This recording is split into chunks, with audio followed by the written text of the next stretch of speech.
Bonjour à tous, aujourd'hui je vais vous parler de Mad Max Furiosa que j'ai sans doute moins aimé que Fury Road, en tout cas pas totalement. Il y a certaines choses que j'ai vraiment beaucoup aimé, d'autres un peu moins. Je dirais déjà que le sound design est très réussi.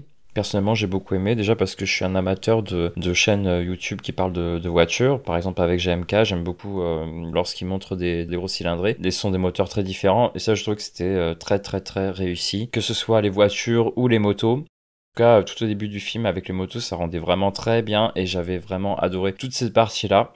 Le bruit des moteurs, le bruit de la mécanique, des gros cylindrés, franchement, c'était génial.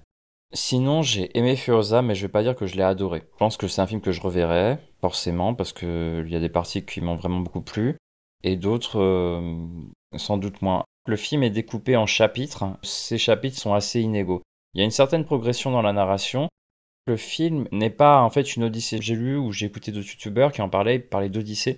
Je pense pas que ce soit une odyssée, c'est plus une saga en fait. Une saga, ça parle de famille, d'une personne qui grandit. Une odyssée, c'est plus une seule personne qui va d'un point A à un point B, qui raconte un événement de sa vie en particulier. Or, c'est pas le cas.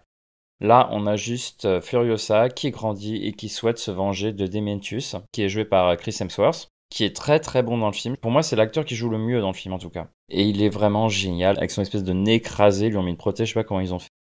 Ça change sa figure et ça donne un côté un peu bête quoi. Ça va bien avec le personnage qui est un personnage qui est à la fois habile, qui est cruel, mais qui est parfois un peu grotesque. Il est très humain, j'ai trouvé. Et c'est ça justement qui rend le personnage intéressant.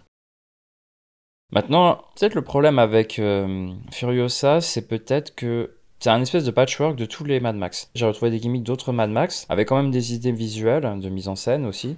Ce que j'ai trouvé assez original dans le traitement des personnages, c'est de rendre en fait une Furiosa qui est assez mutique et qui n'est pas très sympathique en fait. C'est un personnage qu'on n'a pas spécialement envie d'aimer, j'ai trouvé. Je me suis pas spécialement attaché à elle. Alors c'est peut-être Anya Taylor-Joy que j'avais plutôt aimé dans ses autres films et dans la série Queen Gambit, mais je la trouve ouais pas très bonne. Je trouve qu'elle incarne mal le personnage, alors que Charlize Theron était bien meilleure dans le rôle de Furiosa. Même si je suis pas non plus un grand fan de Charlize Theron, mais en tout cas, elle jouait vraiment bien Furiosa. Et là, Anya Taylor-Joy, ouais, je trouve que ça marche pas vraiment. Et du coup, je préfère quand elle est jeune. Et sinon, un autre personnage qui est celui de sa mère, qu'on voit tout au début du film, parce qu'au tout au début du film, bon après, je vous dévoile pas spécialement l'intrigue, de toute façon, elle est assez simple, c'est une histoire de vengeance. Et on voit sa mère qui va essayer de secourir Furiosa au début du film. Toute cette séquence-là, pour moi, c'est la meilleure partie du film et je l'ai trouvée juste excellente. Excellente, c'est simple, et extrêmement efficace et on est complètement plongé dedans.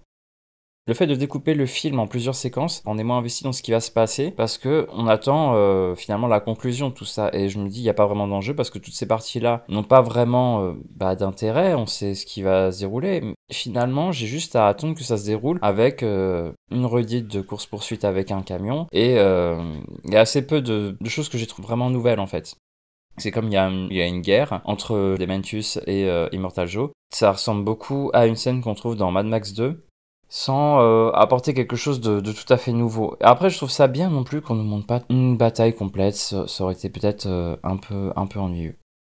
Ah oui, je voudrais quand même vous reparler du début. J'ai trouvé qu'il y avait un côté assez réaliste dans cette course-poursuite, parce qu'on voit un peu tous les stratagèmes qui sont mis en place pour essayer de freiner l'avancée de la mer, et on voit que c'est une combattante expérimentée qui sait se battre, tout simplement.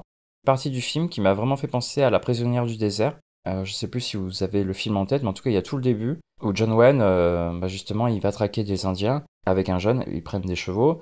Là où ils arrivent, ils se rendent compte que les Indiens sont retournés dans la maison de ses neveux, enfin de son frère et de sa sœur, je sais plus très bien. Il sait qu'il peut pas les rattraper parce qu'il doit reposer ses chevaux. Du coup, ça donne un aspect réaliste au film qui nous fait comprendre qu'il y a des règles dans cette histoire. Je vous ai dit, Chris Hemsworth, c'est très bon en Demetrius, c'est vraiment un personnage que j'ai aimé. Il est ambigu, excentrique, tout simplement humain. J'adore sa prothèse. Concernant Anya Taylor-Joy en Furiosa, je vous ai dit, elle est complètement, d'une certaine manière, déshumanisée, elle parle peu, elle est juste une guerrière implacable.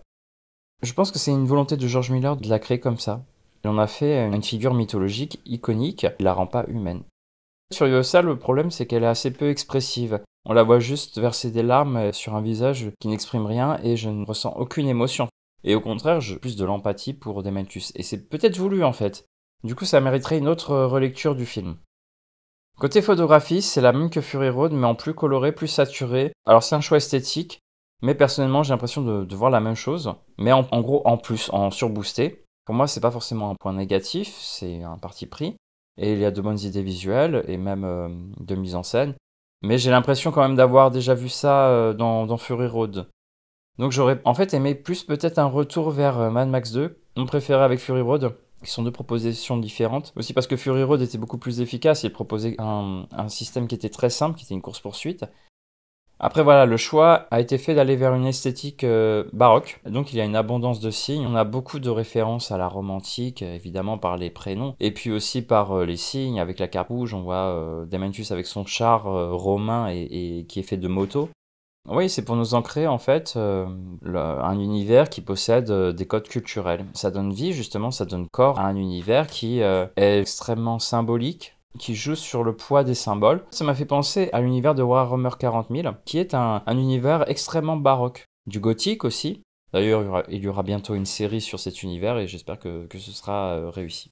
Bref, que dire plus j'ai bien aimé Furiosa, j'ai pas adoré. Je pense que je prendrais plaisir à le revoir.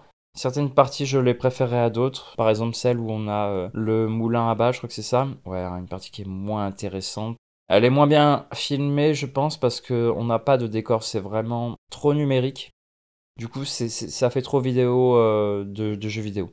On voit pas vraiment les recoins des lieux. La force aussi de filmer dans un lieu réel, c'est que le réalisateur peut l'investir. Il peut changer son plan et dire ah tiens on va mettre la caméra là-dessus, ça fera peut-être un beau plan. Et c'est comme ça en fait qu'on crée un film et pas juste à partir d'un storyboard. Donc je pense que c'est dommage à ce niveau-là et pareil à certains moments c'est trop numérique parce qu'en fait c'est trop storyboardé.